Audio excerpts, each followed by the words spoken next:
I declare before you all that my whole life, whether it be long or short, shall be devoted to your service.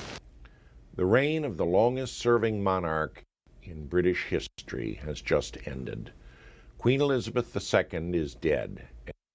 The legacy of Queen Elizabeth II is one that upheld the traditions of the crown while modernizing to fit the demands of a changing world. Born in 1926 in London, she would meet more prime ministers than any monarch and welcome more U.S. presidents than any of her predecessors. But Elizabeth II played a role that went far beyond mere symbolism in European politics. As Princess Elizabeth, her leadership was demonstrated at a young age, when, joined by younger sister Margaret, she famously delivered her first radio broadcast in 1940 at 14 years old, providing comfort to the nation's children at the height of World War II during the London Blitz. We know, every one of us, that in the end all will be well, for God will care for us and give us victory and peace. Her popularity earned her greater responsibilities as she began accompanying her parents on official visits and was frequently seen inspecting troops until the end of the war. But optics wasn't enough for the princess. She trained as a volunteer to be an expert driver and a mechanic until the conclusion of the war. In 1947, the nation and the world were delighted when King George gave his daughter the princess in marriage to her handsome prince, Philip of Greece and Denmark. When King George passed away in 1952, his wife, Queen Elizabeth, became Queen Mother, and Princess Elizabeth became Queen Elizabeth II, coronated at the young age of 27, her coronation broadcast on television for the first time for the entire world to witness.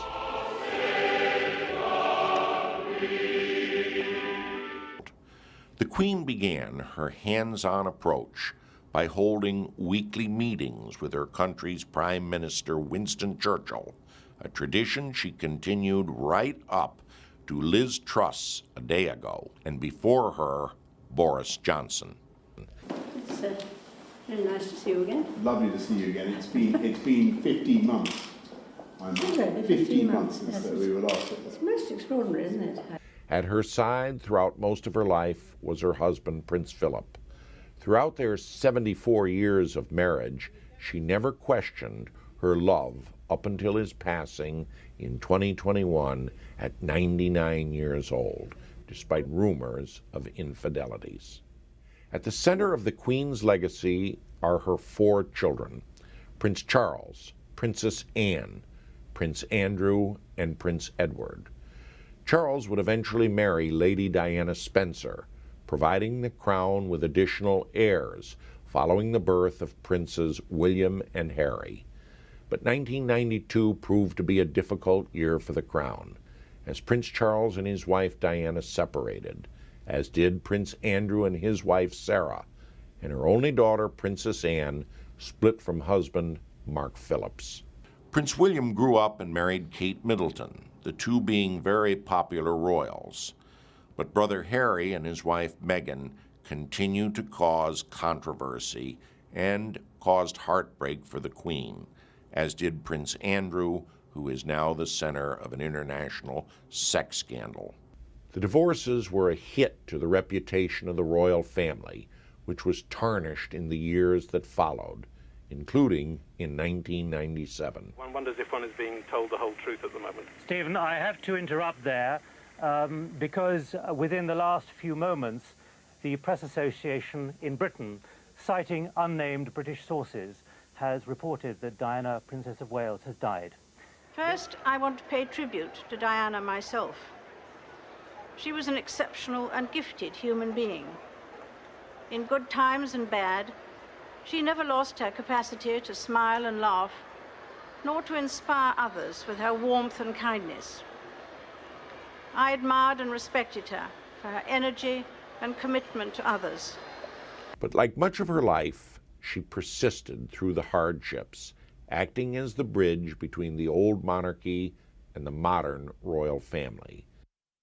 Within a few years, the criticism and cries for abolishing the monarchy faded. As she grew older, the Queen became a figure increasingly loved by her subjects. A lover of horses, corgis, and reportedly even wrestling. To me, this spirit of togetherness is a most important part of the Olympic ideal. And the British people can be proud of the part they have played in keeping the spirit alive. She connected with the British people in a way that not only allowed the crown to survive, but flourish. Thank you very much. That's very kind. Queen Elizabeth II is the face of survival, perseverance, and longevity in a way that will never be forgotten.